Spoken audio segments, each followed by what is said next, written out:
Bonjour à tous, je profite de cet épisode pour vous parler du tout nouveau projet de Tip & Shaft baptisé Sailors. Sailors, avec un Z, c'est la plateforme de vidéo à la demande par abonnement dédiée à l'univers de la voile de compétition que Tip & Shaft a lancé le 1er décembre.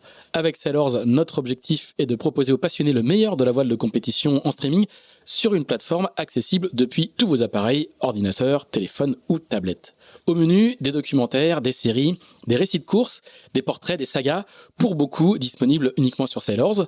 Le tout pour le tarif attractif de 5,99€ par mois ou de 60€ par an. Voilà, tout ça se passe sur sailors avec un z.com.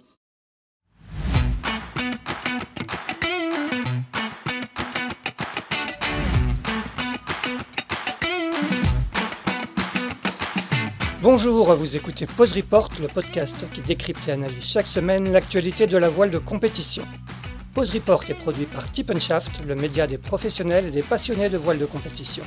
Tip & Shaft, ce sont 2 newsletters hebdomadaires en français et en anglais, des podcasts, des formations, un studio de production de contenu, une plateforme de vidéo à la demande Sailors, ainsi qu'un festival du film que vous pouvez retrouver sur tipandshaft.com. Je suis Axel Capron et je vous souhaite la bienvenue dans Pause Report.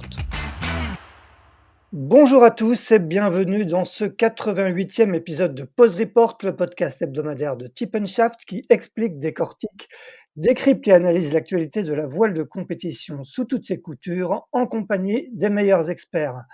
Nous sommes le mardi 27 septembre, il est exactement 9h58, nous sommes à 2 minutes en avance et nous allons parler du circuit SailGP dont 2 grands prix viennent de s'enchaîner en Europe et qui ont vu 2 équipes remporter leur première victoire en F50. Je parle du Grand Prix de France à Saint-Tropez remporté par les Américains de James Pithill et le week-end dernier, le Grand Prix d'Espagne à Cadix qui, cocorico, a vu la France remporter sa toute première épreuve en SailGP, une France qui est emmenée par Quentin Delapierre.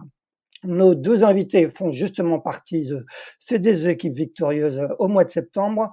Le premier, on ne le présente plus, il est un grand spécialiste de la Coupe de l'América, de SailGP aussi, il coach l'équipe américaine. Vous l'aurez reconnu, il s'agit de Philippe Presti qui est rentré chez lui provisoire à Barcelone. Salut Philippe. Salut, bonjour. Le second occupe le poste de grinder au sein de l'équipe de France. Il était à bord du F50 tricolore lors de la finale dimanche remportée devant les États-Unis et l'Australie. Il s'agit de Mathieu Vandamme qui est lui aussi rentré chez lui du côté de Cesson-Sévigné à côté de Rennes. Salut Mathieu. Salut. Messieurs, avant de vous donner la parole, je vais faire comme d'habitude un petit récapitulatif rapide sur le circuit de SailGP en cours. Nous sommes donc à la saison 3. Le Grand Prix d'Espagne qui a eu lieu le week-end dernier était la 6e des 11 épreuves de cette saison 3 qui s'étire sur les années 2022 et 2023. Et force est de constater que les jeux sont cette année beaucoup plus ouverts puisque si l'Australie qui a remporté les 2 premières saisons, s'est imposée lors des 2 premiers Grands Prix de l'année aux Bermudes et à Chicago, les 4 suivants ont été remportés par des équipes qui n'avaient encore jamais gagné sur le circuit. La Nouvelle-Zélande à Plymouth et à Copenhague, les États-Unis à Saint-Tropez et donc la France à Cadix. Au classement général de cette saison 3, l'Australie reste en tête devant la Nouvelle-Zélande et la France qui est talonnée par la Grande-Bretagne. Je crois que Philippe nous confirmera que l'équipe américaine est 5e. Messieurs, avant de revenir sur l'actualité fraîche, donc le Grand Prix d'Espagne, on va revenir 2 semaines en arrière et parler du Grand Prix de France à Saint-Tropez. Racontez-nous déjà un petit peu comment était l'ambiance générale sur ce Grand Prix de France. Je crois qu'il y avait pas mal de monde, il y a eu du soleil. Mathieu, toi qui faisais partie des régionaux de l'étape, puisque ça se passait en France, raconte-nous comment était un peu l'ambiance autour de ce Grand Prix de France à Saint-Tropez. C'est un Grand Prix à Saint-Tropez qui est toujours très attendu par l'équipe. C'est vraiment un événement parce que tant on est sur place, mais le lieu est comme assez incroyable pour accueillir ce type de course. Ce qui fait que ça répond aussi très bien au niveau des spectateurs, en fait, du public, hein. Donc c'est vraiment un bel événement. Et nous, d'un point de vue intérieur, la vision intérieure de l'équipe, c'est que effectivement c'est également très attendu d'un point de vue contact journaliste, tout ce qui gravite autour de l'équipe, tout ce que l'équipe cherche cherche à avoir en tant que pour être vu, quoi. Ouais, les enjeux sont au-delà du sportif sur un événement comme ça pour vous? Ouais, c'est sûr. Il y a vraiment des gros objectifs là-dessus et le sportif est essentiel, mais il n'y a pas que ça, quoi. Sur Bon, un événement. ouais, on va revenir justement sur le sportif, mais justement, est-ce que, pour ce qui est de l'aspect médiatique, l'aspect contact, l'aspect réseau, vous avez l'impression que c'était un Grand Prix, réussi pour l'équipe, de France? Oui, oui, oui. On sent que ça progresse, ça évolue fort. On sent qu'il y a vraiment un engouement qui commence qui devient vraiment solide, quoi. Donc, je pense que toute l'équipe était contente de cette étape à Saint-Tropez. Non, ça fonctionne bien, ça évolue bien. Bon, on va revenir très vite sur le sportif. Philippe, un petit mot toi sur ton impression. Bah, toi, tu es aussi à domicile, hein, tu es, à Saint-Tropez. Comment juges-tu un peu l'ambiance générale de ce Grand Prix de France? À Saint-Tropez, ouais, on adore, hein, c'est un endroit où on passe beaucoup de temps en fin de saison, en plus du Grand Prix avec les voiles de Saint-Tropez, toutes les régates qu'on peut faire là-bas. Bah, c'était top, du soleil, du vent le premier jour, très challenging, vraiment. On a poussé les F50 aux limites. Et bah nous, au niveau média, on a eu la chance d'accueillir des pilotes de Formule 1 de l'équipe Red Bull Racing, parce qu'on est Red Bull est partenaire de notre équipe. Et donc voilà, on a eu Max Verstappen et Kuko à bord. Et c'était, ouais, au niveau média, c'était quand même un truc assez sympa. Et ils sont venus, du coup, naviguer sur les F50 pendant les jours précédant les compétitions, c'est ça? Ouais, voilà, on a fait une journée VIP où ils étaient à bord du bateau et on a organisé bah, des régates amicales contre les Australiens et voilà, on leur a fait partager ce que c'était que barrer et naviguer sur ces bateaux-là. Donc c'était top. Et moi j'ai eu la chance d'avoir des contacts avec des gens de la cellule stratégie de Red Bull. Je me souviens plus son nom, il s'appelle Will et on a bien échangé. C'est le head du département stratégie et donc voilà, on a échangé sur les datas et comment ils mettaient en place leur stratégie de course et les décisions, les ressources qu'ils mettaient en œuvre et c'était super intéressant. Ouais, ouais, ce parallèle, il est intéressant parce que finalement, on fait de plus en plus le parallèle entre le circuit CLJP et la Formule 1, à toute proportion gardée. C'est un peu le modèle que recherchent, à ton avis, Russell Coutts, et Larry Ellison pour ce circuit? Ça fait partie, ouais, des modèles. Bon, aux États-Unis, il y a d'autres courses de voitures qui sont bien plus populaires, Ouais. notamment la NASCAR, etc. Ouais, ouais, mais je trouve que c'est un modèle qui fonctionne de plus en plus. Les coachs, on a la possibilité de parler pendant les régates, donc on se rapproche vraiment de ce que peuvent vivre ces écuries de Formule 1 où bah, tu es hors du bateau, mais tu as des informations, comment tu les traites, comment tu les passes aux navigants, etc. Donc ça, en tout cas, moi, ça m'a passionné. Mathieu, revenons un peu sur le sportif, du coup, sur ce Grand Prix, de France. Il y a eu, comme disait Philippe, 2 journées très différentes avec notamment une journée de samedi, dans la brise, à Saint-Tropez avec, un peu de clapot. Raconte-nous ce que c'est que naviguer, dans la brise sur un F50, dans ces conditions? Ah, là, c'est sûr qu'on a eu des conditions extrêmes, hein. Je crois que tout le monde l'a dit, même les anciens. Et c'est vrai que c'était très fort, mais les conditions de mer étaient quand même maniables. Ouais. Ce qui fait que ça a permis de régater. Ce qui est surprenant, ou même ce qu'on voit bien le niveau et l'évolution du circuit, c'est que même dans des conditions comme ça, il y a 2 ans, je pense pas qu'on aurait réussi à faire quoi que ce soit. Et maintenant, on arrive à faire des courses extrêmement serrées. Donc ça, on voit bien l'évolution de chaque équipe, hein. Ouais, ouais. Maintenant, c'est vrai que c'est sûr, hein, tout le monde le voit, ça va extrêmement vite. C'est extrêmement instable. Donc les qualités des meilleures équipes, c'est vraiment de réussir à garder, à cracher un minimum.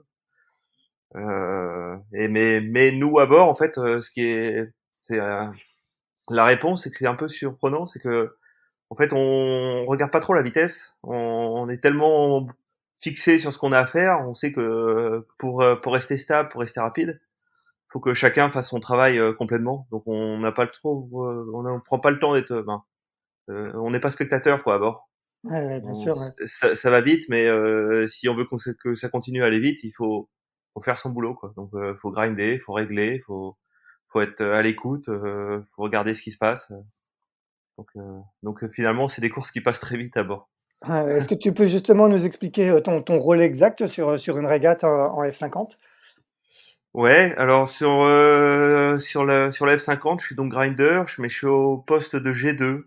Alors sur la répartition qu'on a nous chez les Français, c'est que ben, je règle, j'ai les boutons, j'ai de quoi régler le FOC en fait, principalement. Je donne des informations, je renvoie des informations, je sers un peu d'alarme pour Quentin et Kevin pour qu'ils soient informés de ce qui se passe sur le plan d'eau. Donc il y a certaines données quand à certains timings, c'est moi qui les annonce. Et également dans les manœuvres, nous dans notre fonctionnement, moi je traverse, je suis dans les premiers à traverser et je régule le foil, donc le règle l'incidence du foil sur lequel on vole en fait, l'ancien foil D'accord, ouais. dans la rotation. Et puis ben, voilà, il y a toutes sortes de boutons, mais bon c'est le cas de toute l'équipe. Hein. Donc ça se limite pas à tourner les manivelles comme on peut l'imaginer, quoi? Ah non, non, non, non, non. En fait, non, non. C'est ce qu'on voit le plus, mais en fait, pendant qu'on tourne les manivelles, en fait, on a des boutons au pied, bon, il y a des pédales. On a tendance à chaque fois à appuyer le long de la coque, intérieur coque, parce qu'en fait, on a toute une série de boutons. Donc non, c'est bien complet et c'est aussi comme ça qu'on arrive à bien progresser en se répartissant un maximum de choses dans l'équipe pour être le plus précis, quoi. Et on précise que quand tu disais, Quentin et Kevin, c'est Quentin Delapierre, le barreur du bateau et Kevin qui est le régleur d'aile. Philippe, est-ce que le fonctionnement est assez similaire au sein de l'équipe américaine ou chaque équipe a son propre fonctionnement? Similaire, ouais, le G2. Notre G2 a plus un rôle de tacticien, en plus de tout ce qu'a décrit Mathieu. Ouais, il a une grosse part dans les décisions. On parlait de job complet. C'est un job vachement intéressant. C'est un job physique qui est à la fois technique, où il faut avoir du feeling. Le Fox, ça a l'air d'être une petite voile par rapport à ces bateaux-là, mais comment dire, ça a un effet énorme sur l'aéro de l'aile. Donc c'est vraiment une voile super importante. Donc du feeling physique, faut envoyer pour bouger l'aile et, et à la fois ben, voilà un bon timing, pouvoir se déplacer sur la plateforme. Dans le passé, j'ai entendu certains commentateurs parler de hamster pour les grinders, mais je peux attester que c'est un boulot super complet, super fin, technique, et les bons font une grosse différence. D'accord, ouais. Sur ce Grand Prix, Philippe, l'équipe américaine, arrivait avec jusqu'ici des résultats en demi-teinte, hein, si je ne me trompe pas. Vous aviez fait 2 5e places, une 7e et une 8e à Chicago pour votre Grand Prix. Est-ce qu'il y avait un peu de pression avant d'arriver à Saint-Tropez sur l'équipe? Bah, certainement, ouais, parce on n'est pas du tout satisfait des résultats, mais voilà. Mais bon, on a identifié les problèmes, on avait commencé à apporter des solutions. Ça commençait à se voir sur les épreuves, notamment à Plymouth, à Copenhague, où on avait fait pas mal de choses meilleures, mais qui se voyaient pas en termes de résultats globaux. Il y avait toujours une petite erreur qui venait casser la bonne dynamique. Et voilà, on était confiant dans notre process et bon, il fallait que ça arrive quand même, hein, parce que c'est un peu difficile de bosser, de garder la tête haute quand les résultats viennent pas. Mais voilà, donc c'était une super semaine. Non seulement on a bien navigué sur la finale, mais sur tout le Grand Prix où à part une petite touchette avec l'équipage français sur une régate qui a pas compté, on a été plutôt performant. Ouais, la finale qui s'est jouée dans des petits airs, hein, si je me souviens bien, il y avait pas autant de vent que la veille. Ouais, la finale s'est jouée dans un temps tropézien.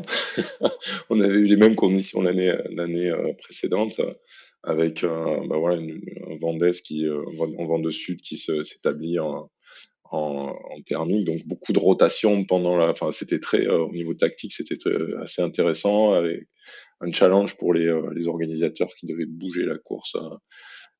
Voilà, donc fallait s'adapter. Mais c'est ce qui est vraiment le propos de cette, de ces séries de F50, c'est qu'il faut s'adapter à chaque jour.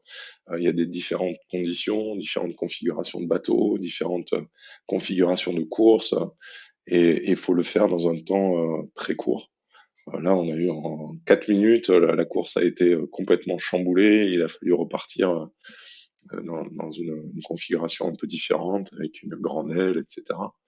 Donc, bon, voilà, faut s'adapter. Ouais, et c'était un gros soulagement.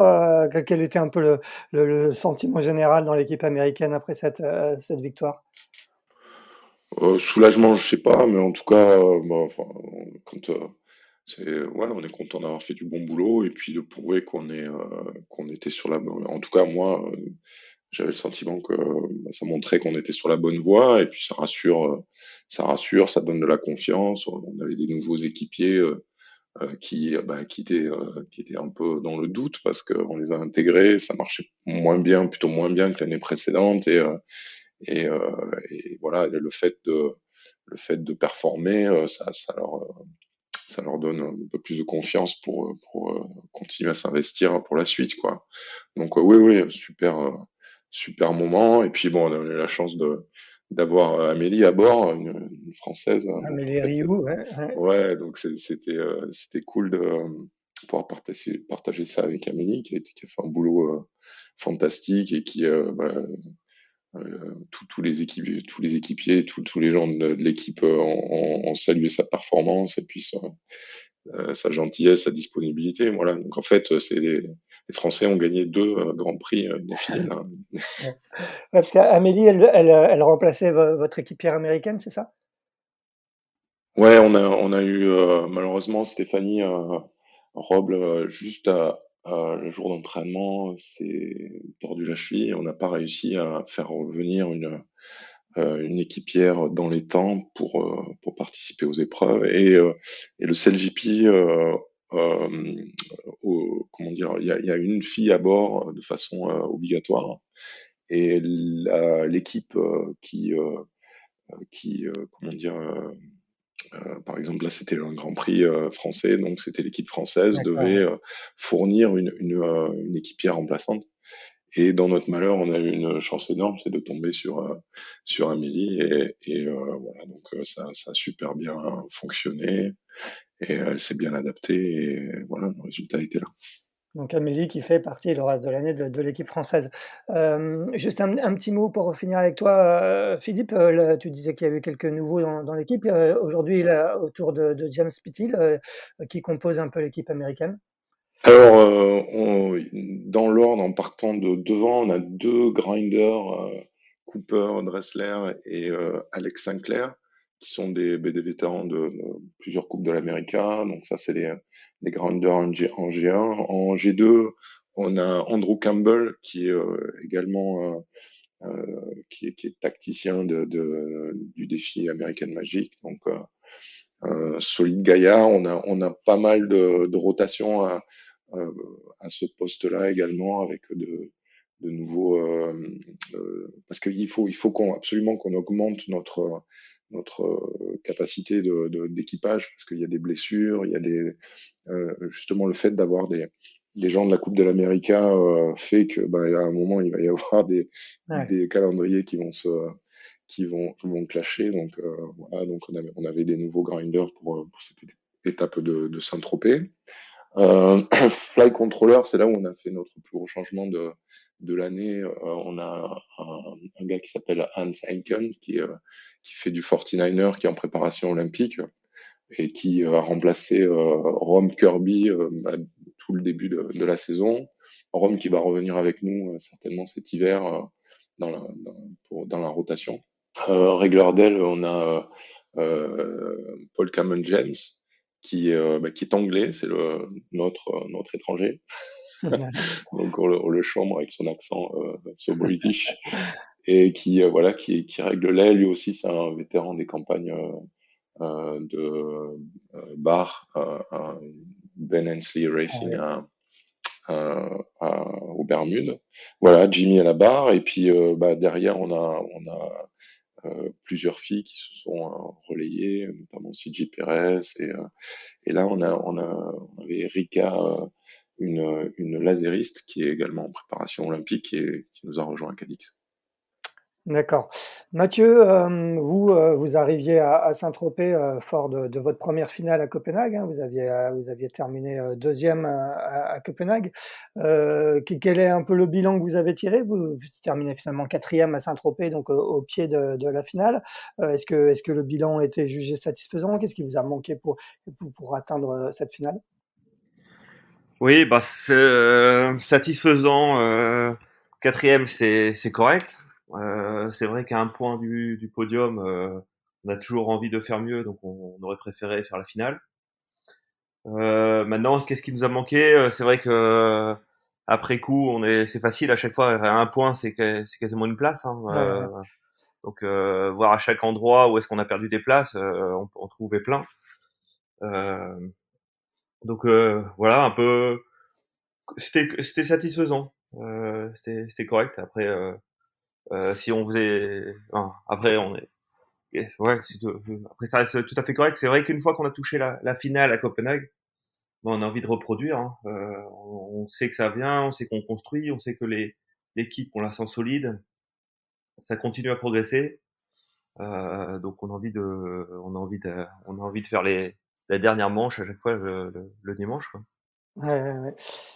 Qu'est-ce que, le Grand Prix d'Espagne est arrivé très vite, hein, il y a seulement, 2 semaines entre les 2 événements. Qu'est-ce que vous faites entre les 2 Grands Prix? Est-ce que vous coupez complètement ou il y a du débriefing et de la préparation du Grand Prix suivant? Est-ce que quand les 2 Grands Prix sont aussi rapprochés, vous vous quittez ou pas du tout? Oui, en fait, c'est vrai que là, entre Saint-Tropez et Cadix, c'était la période la plus courte qu'on ait eue. Bon, l'idée principale, hein, c'est de récupérer pour arriver frais et en forme à Cadix. Et bien entendu, on a fait des réunions, des meetings pour savoir qu'est-ce qu'il y avait à ajuster ou pas, ou continuer à tester, hein. Même si on est à Cadix, on arrivait assez tard, on arrivait l'avant-veille de la course. Euh, donc on n'a pas développé grand-chose. Donc voilà, l'idée, c'est d'arriver frais, s'il y a des petits ajustements et essayer de faire au mieux et continuer à développer tout ce qui est travaillé sur la phase de pré-départ, le début de course. Donc rester sur la même dynamique en fait, hein. Ouais, tu parles de récupération, quand on sort d'un Grand Prix, de Saint-Tropez, il y a ça tire, physiquement c'est difficile, dans quel état physique tu sors d'une semaine de Grand Prix? Ouais, oui, ça tire, hein, c'est sûr, parce que les journées, les courses sont courtes, hein, c'est très intense. Après, il y a comme toutes les phases avant course où comme on essaie de s'entraîner, s'échauffer un maximum. Après, il y a tout ce qui peut être média et puis gestion du matériel aussi, hein, parce que c'est des bateaux qui sont sortis de l'eau tous les jours. On enlève les foils, on vérifie. Donc il y a beaucoup de travail autour en fait, hein. Les journées sont quand même assez denses. Donc quand on sort d'un Grand Prix comme Saint-Tropez, quand on est content de déjà rentrer chez soi, faire ses lessives, se poser, respirer, et se projeter rapidement comme sur Cadix. Donc après, effectivement, on a un préparateur physique, hein, Kylian, qui nous envoie, on a toutes sortes d'entraînements, du grinder, on a des grinders, on a la chance d'avoir cet appareil-là chez nous, à la maison. Donc on a des séances de récup à faire, et puis on retourne en salle rapidement. L'objectif, c'est d'arriver frais et en forme à la compétition suivante, quoi. Et Philippe est le coach, qu'est-ce qu'il fait entre deux grands prix? Il mange des datas, qu'est-ce que toi, comment tu prépares, comment se passe l'entre-deux pour toi? Ouais, là, il y a beaucoup de travail de post-analyse. Donc, en fait, on a la chance de partager toutes les datas avec toutes les équipes, mais non seulement les datas, mais aussi les vidéos, les audios. Donc, en fait, on peut rentrer dans la tête de toutes les équipes et comprendre leur process. Donc, c'est une pour moi, c'est pas de la récup, c'est plutôt l'inverse. C'est du boulot le plus efficace possible parce qu'on peut se noyer dans toutes ces Ouais, informations. bien sûr, ouais. Donc, il faut vraiment, comment dire, se focaliser sur ce qu'on pense qui va faire la différence, essayer de voir les équipes qui fonctionnent et comment elles fonctionnent pour pouvoir retirer la chose importante, toutes les choses importantes qu'on va pouvoir amener au groupe. Et donc voilà, une grosse semaine, et surtout quand les deux grands prix sont si rapprochés, donc où on avale des heures de vidéo, essayer de faire de trouver des idées, quoi, en fait. Ouais, Et, et justement, là, sur ce cas concret entre Saint-Tropez et Cadiz, sur quoi tu t'es focalisé? Est-ce que, quels ont été un peu tes axes de travail, même si tu peux peut-être pas tout dévoiler, peut-être le secret des dieux? les phases de pré-départ, c'est le truc qui retient notre attention parce que c'est quelque chose de super dynamique et toutes les équipes évoluent également. Donc, globalement, il n'y a pas la place pour tout le monde sur la ligne. Ouais. Donc, euh, donc, il faut être capable de regarder ce que font les autres, mais aussi imaginer de nouvelles scénarios. Et donc voilà. Donc cette phase-là, elle est super intéressante parce que il faut écouter ce que disent les équipes, essayer de voir ce qu'ils disent en amont, ce qu'ils disent après les régates pour savoir qu'est-ce qu'ils en ont pensé, pour comprendre vers où ils vont, ils vont aller, quoi. Et donc ça me prend pas mal de temps. Et puis bon, techniquement, on essaie d'observer les équipes qui fonctionnent bien. Donc là, clairement, les Kiwis enfin, sont dans une phase où ils vont vraiment, vraiment bien par rapport au reste de la flotte. Les Australiens, on les connaît bien, on les a observés sur toutes les coutures pendant tout le début de la saison. On a navigué une journée avec le foil controller anglais. Donc là aussi, on a été surpris de sa façon de gérer les bords. Donc on a beaucoup analysé ça. Et puis maintenant, on va regarder les Français, je crois.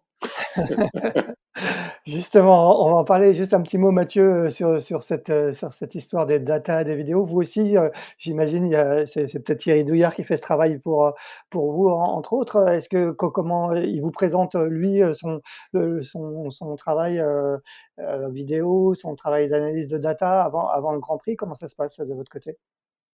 Oui, Thierry fait un travail similaire à Philippe, hein, et il décortique, il s'intéresse aux points qui ont été soulevés, relevés sur l'étape précédente.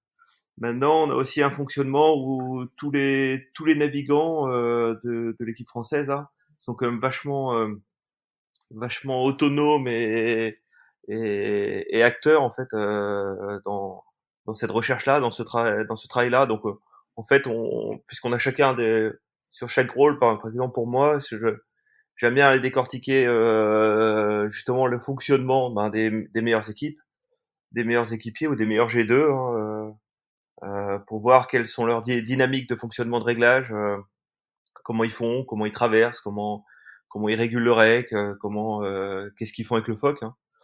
Donc j'aime Ouais, bien, je passe beaucoup de temps à regarder tout ça. Et moi dans mon domaine, mais François dans son domaine. Et quand on fait nos meetings, on a à peu près au minimum un meeting par semaine. On échange, c'est un échange assez ouvert, mais donc chacun peut amener s'il a remarqué quelque chose de particulier, sur quoi il veut travailler. Puis après c'est Thierry qui qui résume, en tout cas qui prend qui hiérarchise tout Ouais, ça et qui la voit synthèse, ouais. qu'est-ce qui est important, qu'est-ce qui est un travail d'équipe et qu'est-ce qui est un travail un peu plus individuel, quoi. Parlons maintenant, de ce Grand Prix d'Espagne, de cette, première victoire, tricolore. Est-ce qu'on on va refaire un petit peu le match, est-ce que tu peux nous raconter un petit peu d'abord la première journée, samedi, Mathieu?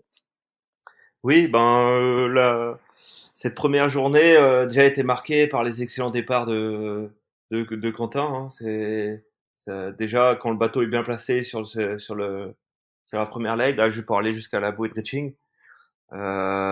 Déjà ça ouvre le jeu, ça facilite un peu déjà ça nous met bien pour se placer, pour dérouler cette manche-là. Après, c'est vrai que c'était particulier à Cadiz, c'est qu'on avait un état de mer qui était comme assez difficile. Il y avait quand même beaucoup de clapots, etc. Ce qui fait que le vent était pas très fort, mais il y avait quand même pas mal de crash visibles, même comparé à Saint-Tropez, ce qu'on a eu le premier jour. Donc là, il fallait vraiment savoir où est-ce qu'on met le curseur entre faire voler un peu plus haut, accélérer, aller chercher plus d'instabilité, mais garder de la vitesse, ou des fois être un peu plus conservateur et être moins rapide, mais moins de crash, quoi. Donc je pense que ce que Quentin l'a dit, hein, François a fait un super boulot là-dessus. Il y avait un François, on bon rappelle, échange, je te coupe, François Morvan. François Morvan qui est le contrôleur de vol, hein, c'est ça? C'est ça, exactement. Donc là, il y avait un échange entre François, Kevin, pour savoir à quel moment, quelles étaient les phases où on attaquait ou les phases un peu plus conservateurs. Donc tout ça, ça fait une bonne journée avec pas de victoire de manche, mais à chaque fois correctement placé et pas de mauvaise manche. Donc ça a permis de finir cette première journée à la deuxième place, égalité avec les premiers. Donc non, c'était super. Tout a bien fonctionné. Et du côté américain, Philippe? Le Sea State était clairement un souci pour la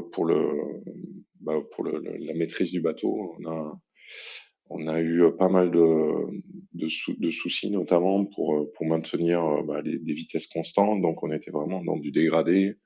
Et comme l'a dit Mathieu, hein, c'était vraiment le challenge, c'était de trouver la limite entre trop safe et crash. Et nous, globalement, on a été trop safe. Quand je fais mon bilan, on était vraiment dans le côté safe du spectre. Et je crois qu'on doit être troisième ou quatrième après la première journée, ce qui est top, hein, parce on est juste à un point du podium. En fait, le CLJP, c'est vraiment ça. Il faut faut être en finale le dernier jour. Donc, plus t'es près du podium, plus tu peux. Et puis tout va se jouer sur la dernière manche, la cinquième manche, où à une place près, on passe ou on passe pas, quoi. Donc, être à portée de la finale, c'est vraiment le challenge. Mais bon, voilà, si j'avais à tirer un bilan de la première journée, c'est qu'on s'est situé un petit peu trop safe par rapport aux prises de risque qu'on aurait pu prendre à certains moments sur la conduite. Ouais, ouais. Changement de décor, dimanche matin, si je me souviens bien et avec, pas beaucoup de vent, et là effectivement tu disais souvent, ça se joue, sur la dernière manche avant la finale. Ça a été le cas, pour vous, Philippe? Ah bah complètement, ouais. Dernière manche avec un départ, je crois qu'on est au CS au départ avec les Kiwis. Les Kiwis. En fait, on est dans le match pour pouvoir passer la troisième place, quoi. Mais pour ça, on a deux adversaires essentiellement, pas trois adversaires avec les Canadiens. Donc voilà, on est trois bateaux pour cette place-là, et on est au CS avec les Kiwis, et au bout de la ligne, au pin, il y a les Anglais qui sont un peu en retard et qui se font masquer pendant tout le bord de reaching, donc ils sont derniers à la bouée de reaching, et on réussit à, à payer notre OCS très très rapidement, et à pouvoir lancer notre course, il fallait qu'on perde pas de points sur les Néo-Z, et qu'on prenne beaucoup de points sur les Anglais, et qu'on n'en perde pas trop sur les Canadiens. Et puis c'est passé, voilà, à une place près, on est en finale. Et le tie-break, on l'aurait perdu. Donc c'est vraiment, ça passait par un trou de souris. Tu nous rappelles, pour ceux qui connaissent pas ce que c'est qu'être OCS? Être OCS, c'était, oh, ça doit même plus s'appeler comme ça, je sais pas. On était au-dessus de la ligne. En fait, on a mordu Ouais, la on ligne. était sur la ligne avant, ouais. Voilà, une seconde, on était du mauvais côté de la ligne, on était du côté course. Donc, la règle nous oblige pendant ce bord de reaching, à passer derrière le dernier bateau qui est bon partant, quoi. Donc, il a fallu ralentir et se positionner derrière les Anglais. Et par bonheur, on l'a fait très très rapidement. Et du coup, les Anglais sont restés scotchés sur vraiment en mode escargot pendant tout le bord de largue. Et nous, on a réussi à décoller et à reprendre de la vitesse. Et la vitesse, c'est du vent apparent. Le vent apparent, c'est du boost. Et voilà, on a réussi à repartir comme ça. Et vous, Mathieu, tu le disais tout à l'heure, hein, vous étiez deuxième, donc potentiellement finaliste à l'issue de la première journée. Comment on gère ces deux manches avant la finale quand on est deuxième? On navigue en fonction de ses concurrents ou on essaie de pas trop marquer? Quelle est un peu la stratégie? Comme l'a dit Philippe, en fait, la manche où on fait le plus attention au classement, c'est la dernière manche avant la finale, hein. Ouais, Donc là, c'était la cinquième manche. Donc la stratégie, c'est que la quatrième manche, finalement, donc la première manche de dimanche, on l'attaque en essayant de rester, en fait, comme les manches d'un samedi, hein. ouais, Essayer de faire le mieux possible sans vraiment calculer les autres, parce qu'en fait, il y a trop de points à distribuer avant d'arriver à la finale. Là, nous, on était moins bons sur le début, hein. On fait pas un super départ. On tente un jet set, donc en fait, on empanne juste après la bouée de reaching. Et le vent était très faible, et ce qui fait qu'il y avait des zones où un groupe de bateaux avançait, et puis d'autres, on restait un peu englués. Et en fait, on a réussi en tout cas sur cette manche 4, on a réussi à revenir. On a dû passer de dernier à cinquième, je crois, en fait, à cette manche-là. Et les points sauvés nous ont permis de rester bien pour attaquer dans le classement final, quoi.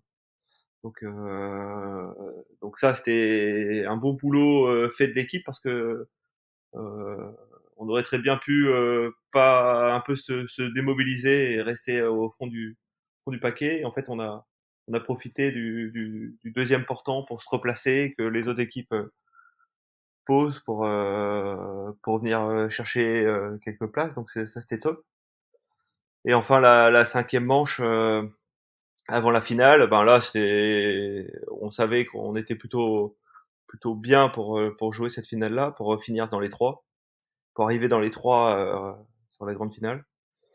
Et, et donc là, ça a déroulé, ça s'est bien passé, un super départ encore. Et là, on a essayé de faire ce qu'on savait faire. Et voilà, donc on est content. bon, et alors maintenant passons à cette finale, donc finale à 3 dans une configuration particulière. Vous étiez, comme il n'y avait pas beaucoup de vent, vous étiez que 4 à bord, c'est ça? Oui, c'est ça. On a été surpris. Juste avant, on était 6 à bord, donc Ouais, l'équipage complet. Et donc juste avant la finale, hein, les timings sont comme très serrés entre les manches.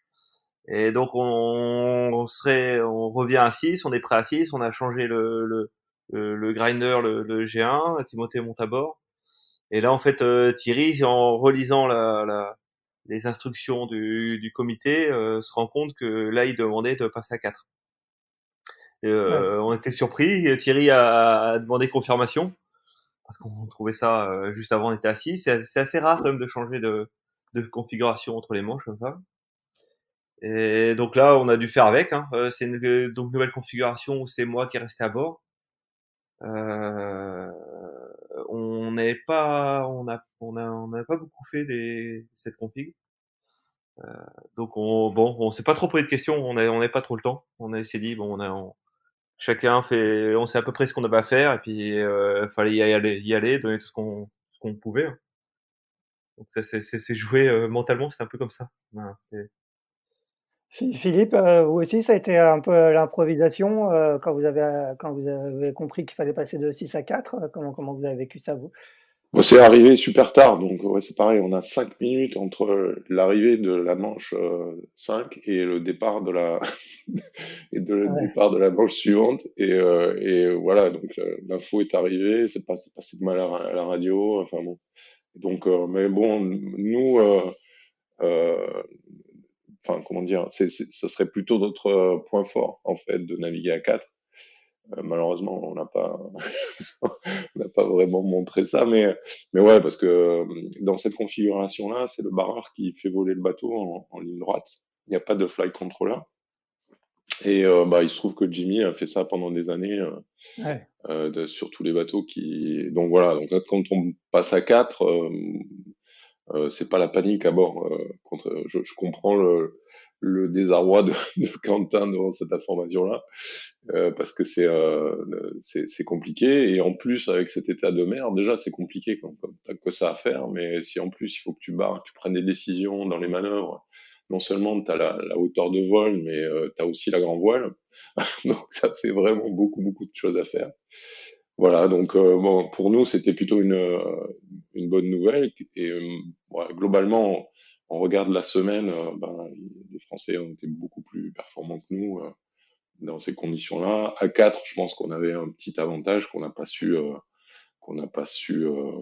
valider puisque bah, on était en tête à la bouée sous le vent et puis on a fait un gros crash qui nous a positionné assez loin.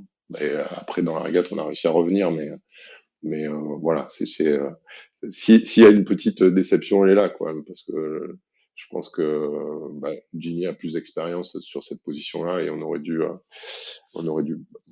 prendre moins de risques, je pense, dans des situations compliquées. Ouais, du coup, elle s'est jouée où, pour vous cette finale? Bah, nous, en fait, on enroule la bouée sous le vent devant Team France. En fait, je crois qu'on les passe au premier jibe.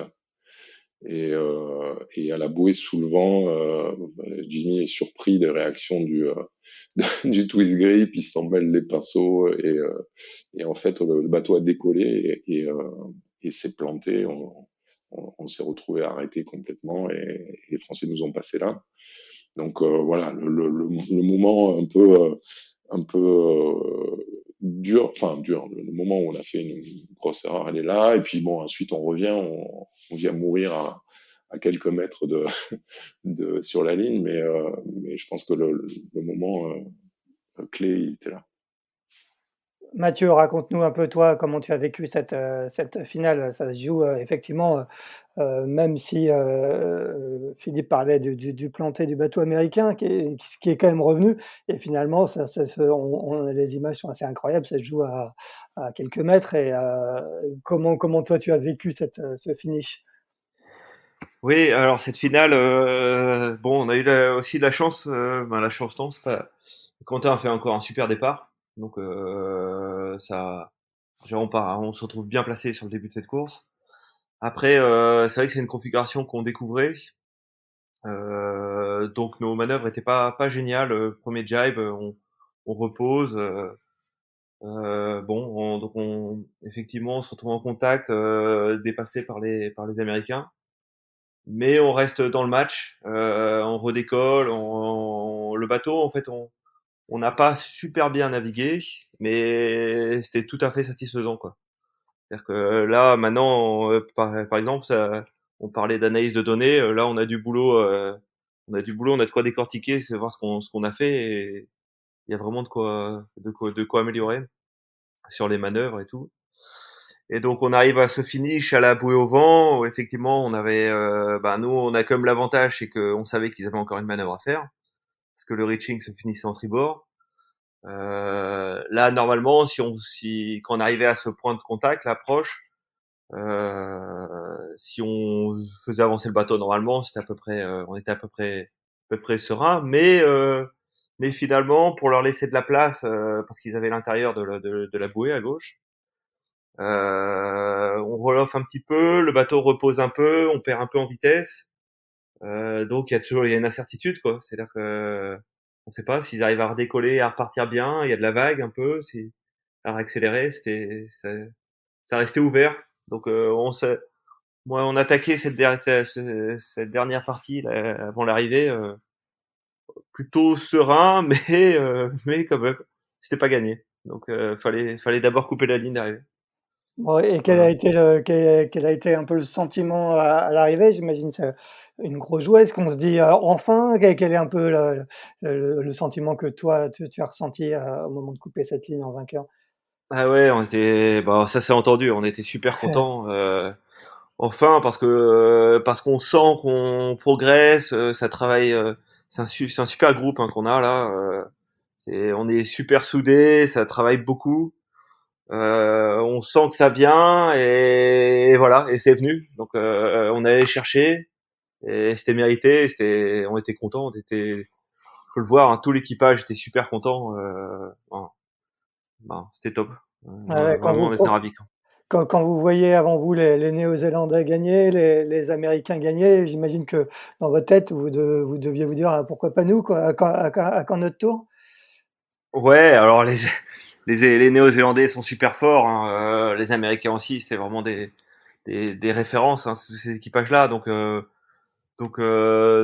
on est plutôt dans l'idée de bon, on essaie de trouver, savoir qu'est-ce qu'ils font de bien, copier, aller chercher toutes ces techniques, les mettre à notre sauce et puis on sent voilà ça progresse. Alors oui, on espère tout le temps. Ben, c'est l'objectif hein, d'aller chercher gagner des manches et si c'est pas gagner des manches pour gagner des grands prix. Hein, et donc c'est pour ça qu'on est travail. Mais après, une fois qu'on a passé la ligne d'arrivée, on est super content. Mais le soir, on était déjà en train de se dire bon ben super. Maintenant il y a Abu Dhabi qui arrive, qui sera en début novembre là. De Dubaï plutôt, Dubaï, ouais. début novembre. Et là, il y a encore énormément de travail, quoi. Ouais, ouais. C'est-à-dire qu'il Le plus dur est souvent de confirmer, quoi. c'est ça. Et maintenant, faut un peu tout remettre en cause, voir qu'est-ce qui est amélioré parce qu'il y a plein de choses à améliorer, voir ce que font les autres et voilà, ben ça continue c'est qu'une étape, quoi. Un petit mot sur Quentin, on sait que tu es assez proche aussi de Billy qui était de Billy Besson qui était le précédent skipper, mais, loin de moi l'idée de vouloir comparer, mais qu'est-ce qu'a apporté un peu, Quentin à cette équipe? Quentin est arrivé, c'est un gros bosseur, hein, Quentin. Et donc il est arrivé avec des attentes. Avec une idée de il savait ce qu'il voulait, il sait où il va, et il a formé une équipe, il a reconstruit une équipe à partir pour atteindre cet objectif. C'est vraiment un meneur, hein, Quentin. C'est un gros bosseur, et en fait, il arrive à fédérer tous les gens autour de lui, quoi. Ce qui fait que maintenant, on se retrouve avec que des personnes très soudées. C'est, ben voilà, je pense que c'est, c'est vraiment une grosse qualité de Quentin là-dessus. Hein. Philippe, quel est ton regard un peu sur la progression de cette équipe de France? Bienveillant. Non, non, super. Vraiment, je suis ravi pour ce groupe-là, Bruno, Bruno Dubois, pour Thierry, bien sûr, hein, qui est un ami. Et puis voilà, c'est des super. Tout ce groupe-là, c'est des super gars et filles. Et je suis ravi de leur progression. Et Quentin, c'est quelqu'un avec qui j'ai beaucoup j'ai de très bonnes relations. Ça fait 6 7 ans voilà, il a une ligne ouverte, donc il m'appelle de temps en temps pour des conseils, pour des sites, enfin voilà, je suis ravi de pouvoir répondre si je peux, et je suis vraiment content de voir cette progression-là, quoi. C'est top. Ouais, ouais. Justement, comme je disais en ouverture, hein, donc les Néo-Zélandais ont gagné leur premier Grand Prix, cette année, vous à Saint-Tropez, les Français à Cadiz. On a l'impression que le circuit est quand même de plus en plus homogène. C'est ce qui était l'objectif un peu de Russell Coutts, pour cette saison. Est-ce que tu as le sentiment aujourd'hui que peut-être pas les derniers venus canadiens ou suisses, mais que tout le monde peut gagner sur ce circuit. Ouais, je pense que c'est devenu de plus en plus ouvert par des Canadiens. Je pense que les Canadiens, ils Ouais, sont ouais, passés très près de ouais. gagner et ils ont un équipage qui est globalement un équipage mixte entre Team Japan de la première année et l'équipe espagnole de l'an dernier. Enfin voilà, donc ils ont des vétérans à bord, des gens comme Chris Draper ou Phil Robertson, qui sont super pointus. Et moi, je serais pas étonné qu'ils. Bon, là, techniquement, c'était compliqué quand même, hein. C'était des conditions qui étaient extrêmement exigeantes, donc peut-être que ça, c'est difficile, mais des conditions avec du vent un petit peu plus stable et des conditions un peu plus plates de mer. Et moi, je serais pas étonné de voir les Danois aux avant-postes ou les Canadiens faire une bonne.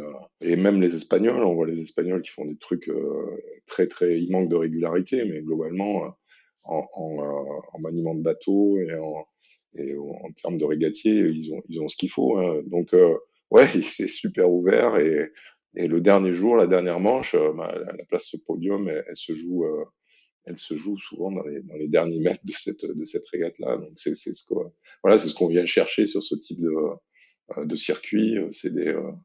Ça me rappelle le match race des années des années comment dire du siècle dernier où c'était super relevé avec tous les équipages de la Coupe de l'América la possibilité bah, voilà, des régates au couteau non pour moi le Grand Prix c'est une super nouvelle pour la voile en général. Bon, et vous allez découvrir un nouveau plan d'eau dans la prochaine étape qui sera donc 12-13 novembre à Dubaï. Mathieu, quels sont un peu les objectifs de l'équipe de France maintenant que vous êtes sur le podium provisoire au classement général? J'imagine que l'objectif, c'est d'y rester, mais qu'est-ce que vous vous dites alors on vient de dépasser la mi-saison? Oui, ben c'est ça, hein. Ben, la mi-saison vient de passer. Il y a 6 événements qui sont passés. Il en reste 5. On attaque donc cette deuxième moitié sur le podium, mais juste sur le podium, hein. On a les Anglais juste derrière nous. Et comme l'a dit Philippe, hein, il y a plein d'équipes. Le podium peut être chamboulé, hein. On dit les Canadiens hier, ben avant-hier, ils gagnent les 2 manches du dimanche, hein, la manche 4 et la manche 5. Donc on connaît le potentiel de toutes ces équipes-là. Nous, l'objectif, ben, c'est bon, on a apprécié, donc c'est super à Cadiz. Maintenant, c'est un peu de continuer à en fait rester dans la même dynamique, quoi. Aller chercher ce que les autres font mieux toujours, et puis attaquer cette étape de ce Grand Prix de Dubaï en essayant de faire le mieux possible et en essayant de progresser toujours. Et je pense on attaquera Grand Prix par Grand Prix pour essayer de finir au mieux la saison et si possible, ça serait vraiment génial essayer de faire la grande finale. Et voilà, on va y aller progressivement et continuer à travailler. Philippe, vous êtes 5e au général, un petit peu plus loin du podium, mais pas si loin que ça. L'idée, c'est de terminer sur le podium. Est-ce que tu penses que l'Australie, qui a remporté les 2 premières saisons, reste la favorite pour remporter cette saison ou justement ça va être beaucoup plus ouvert pour eux? Bah, le format du Grand Prix, il faut être en finale et puis après, c'est souvent super ouvert, hein. Nous, notre target, c'est il faut qu'on rentre sur cette finale. Et ce qui va se passer au cours de la finale, on verra ça plus tard. Mais Mmh. bon, ouais, super ouvert avec bon, ils ont des points d'avance, mais je pense que voilà, on n'est pas très loin. On a redressé un peu la barre. Il va se passer plein de choses encore. Il peut y avoir des calendriers qui font que bah, les équipes sont pas au complet ou des blessures ou des conditions particulières. Donc il faut s'adapter, il faut continuer à progresser, comme dit Mathieu, hein. Il y a plein de pépites dans ce qu'on a pu vivre ces 2 derniers Grands Prix qu'il va falloir polir et puis et mettre à notre sauce pour pouvoir performer. Pour la saison 4, la saison 4 vient d'être annoncée, là, en tout cas les grandes dates et certaines étapes. Il y aura 14 grands prix l'année prochaine sur la saison 2023-2024 contre 11 cette année. Pour vous tous, ça va devenir du plein temps, Mathieu. 14 étapes, ça commence à remplir une année. Oui, c'est sûr, 14 étapes, ça commence à être bien dense, hein. Maintenant, après, c'est des étapes. Par exemple, à Cadiz, on a navigué 3 jours, hein. Il y a une Ouais. journée d'entraînement officiel, 2 jours de Grand Prix, une journée de voyage avant, une journée de voyage après. Ça reste des déplacements assez courts. Donc, ça se rapproche dans tous les cas, c'est sûr que c'est notre circuit principal. Maintenant, après, moi personnellement, je suis content d'aller naviguer sur d'autres bateaux, voir d'autres choses. Parce qu'on arrive des fois un peu plus détendu sur d'autres bateaux, ça permet d'avoir d'autres questions aussi, hein, d'autres problématiques, hein. Ce qui permet des fois d'enrichir ou de revenir ou d'ajouter ça ou d'autres questionnements sur le CLGP pour améliorer notre maniement du F50. Donc Ju- Justement, sur quel autre circuit tu navigues, du coup, sur quel support tu navigues? je navigue cette année, je navigue aussi sur le TF35 avec Iliam Comptoir Immobilier, donc où il y a Billy et Erwan Israël par exemple à bord. Mhm. Le TF35, c'est un bateau bien sympathique, hein, qui est fait pour naviguer plutôt sur mer plate. Sur le lac, c'est plutôt pas mal. Mais c'est 6 à bord, c'est un bateau qui est super intéressant parce qu'en fait il y a un playbook, un maniement plus habituel qu'on a, hein, qui ressemble un peu à un GC32, où là il faut tirer des bouts, les, les manœuvres sont très physiques, etc. Et c'est très sympa à faire. Et c'est un bateau qui vole et qui a un système sorte d'autopilote de vol, hein. Et il a un foil denté. Il y a toutes sortes de questionnements à savoir comment l'exploiter, comment essayer d'aller vite, comment essayer de jouer. Il y a Lingui qui est là-bas, qui en fait beaucoup. Il y a Real Team aussi, qui est une super équipe, qui a gagné la saison l'année dernière. Donc voilà, c'est cette année principalement ça. Après, avec Quentin et toute l'équipe du F50 là, on a fait du GC32 aussi cette Ouais. année, qui est un super support, hein, parce que bateau volant, bateau facile à mettre en marche. Euh, c'est super, hein, qui permet de travailler de l'équipage aussi, hein. La communication, passer du temps ensemble aussi, ça me paraît très important pour après réussir à bien évoluer, quoi. Et vous faites vice-champion du monde à Lagos, hein, c'est ça? Ouais, vice-champion du monde. Pas loin de gagner, mais on n'a Mais pas réussi à confirmer jusqu'au bout. Et d'ailleurs, c'est ce qu'on s'est dit en arrivant à Cadiz, c'est que on pense que ce mondial de GC32 nous a permis peut-être d'aller jusqu'au bout à Cadiz.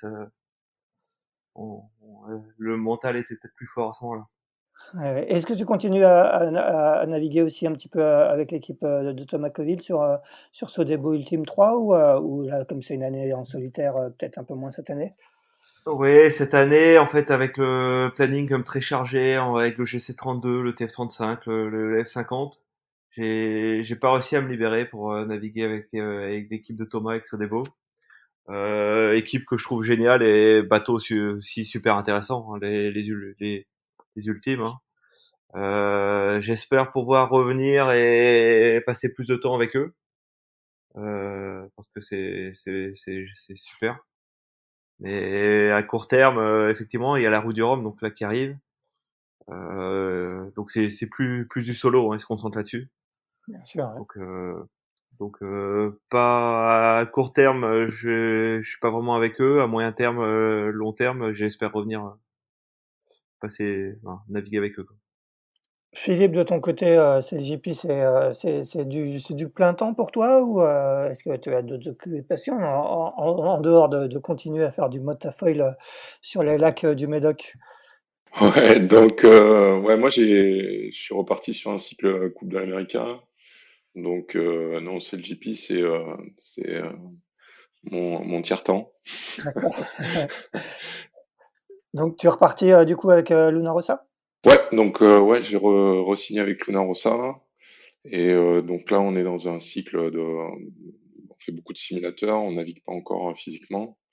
Et donc c'est beaucoup de temps dans le simulateur, ce qui me permet de naviguer aussi quelque part. Il me laisse jouer avec la bête. Donc ouais, non, c'est cool parce que c'est voilà, c'est un outil super pour un nouveau bateau, de nouveaux voilà, de nouveaux challenges, faut s'adapter. Moi, je me régale. Et donc, pour info, j'ai vendu tous mes motafoils et je me Ah suis mis bon? au wingfoil. Ah ça y est, toi Et, aussi et, et là, tu vas céder au wingfoil. et là, je suis complètement addict. Et c'est terrible. Ma femme est atterrée. Mais ouais, c'est un super moyen de pouvoir, de façon très rapide, bah, se remettre en jeu, aller sur l'eau, vivre, vraiment sentir les éléments et le phénomène du vol en direct et pouvoir en profiter de façon super simple. Et ce qui est vachement étonnant, c'est que ce qu'on peut ressentir, on peut le transférer sur des bateaux beaucoup plus techniques, comme les bateaux de la coupe, etc. C'est les mêmes principes. Et donc voilà, c'est mon nouveau lobby. Et sur, pour ce qui est de Luna Rossa, du coup, tu conserves le même rôle que sur la précédente campagne et auprès de Jimmy toujours? Oui, je suis en charge de l'aspect sportif, head coach. J'essaie de faire en sorte que ça se passe bien et je vais garder le côté management des régates. Donc D'accord. voilà.